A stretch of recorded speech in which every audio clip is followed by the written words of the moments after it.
బ్రహ్మదేవుడు యోగనిద్రా స్వరూపిణి అయినటువంటి అమ్మవారిని ఈ విధంగా ప్రార్థించాడు.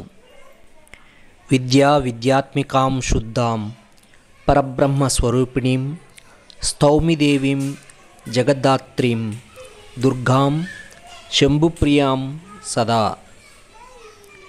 విద్య అవిద్య అనబడే రెండు రూపాలు కలిగిన దానివి, శుద్ధ స్వరూపిణివి, సకల లోక మాతవు, శంభుప్రియవు అయిన దుర్గను నిన్ను భక్తితో ప్రార్థిస్తున్నాను.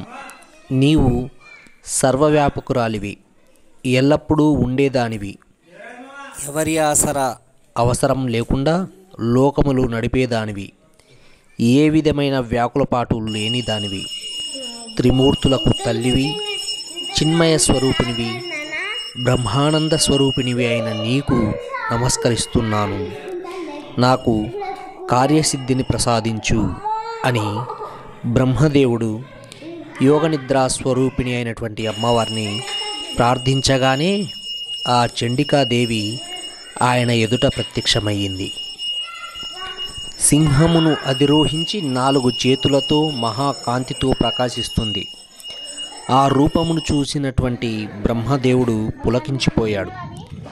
భక్తితో అమ్మవారిని ఇలా స్తుతించాడు. ఓ జగజ్జనని, సృష్టి స్థితి లయాలు, ప్రవృత్తి నివృత్తులు నీ స్వరూపాలు. స్థావరము జంగమము అని పిలువబడే 2 రకాలైన ప్రాణులలోనూ నీవే ఉంటావు. సర్వ ప్రాణులను మోహపరుస్తావు. సనాతన స్వరూపినివి, సరస్వతిగా, మహాలక్ష్మిగా, దుర్గగా, అనేక రూపములతో ఉండే తల్లివి నీవే. అన్ని రూపాలతో గుణాలతో ఉంటూ కూడా నిర్గుణ పరబ్రహ్మగా ఉండగలిగిన తల్లివి నీవే.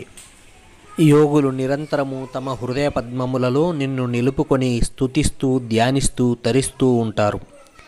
నీవు రాగద్వేషాలకు అతీతురాలవి, కాలస్వరూపినివి.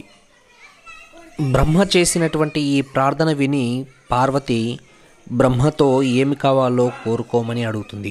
అప్పుడు బ్రహ్మ మరలా మహేశ్వరికి నమస్కరించి ఆమెతో ఇలా అంటాడు. తల్లి, నీకు సర్వము తెలుసు, అయినా నిన్ను అడుగుతున్నాను, నువ్వు అడగమన్నావు కనుక అడుగుతున్నాను అని చెబుతూ, శివుడు నువ్వు ఒక్కటే అయినా ఒకప్పుడు శివుడు నీతో కలిసి ఉండేవాడు. ఆ తర్వాత శివుడు నా నుదుటి నుంచి అవతారం ఎత్తి రుద్రుడనే పేరుతో నీకు దూరంగా ఉంటున్నాడు. కాబట్టి నువ్వు మరలా దక్షునికి కూతురుగా జన్మించి శివుడిని వివాహం చేసుకో అని అడుగుతాడు.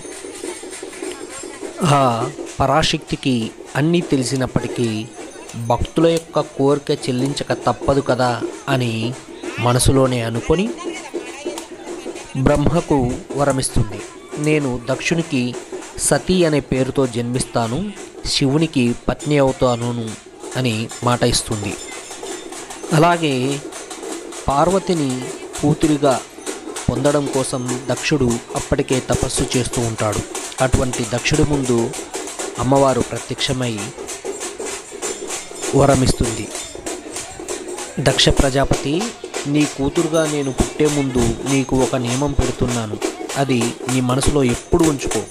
నేను నీకు కూతురుగా పుట్టినా జగన్మాతననే విషయం మాత్రం మర్చిపోవద్దు.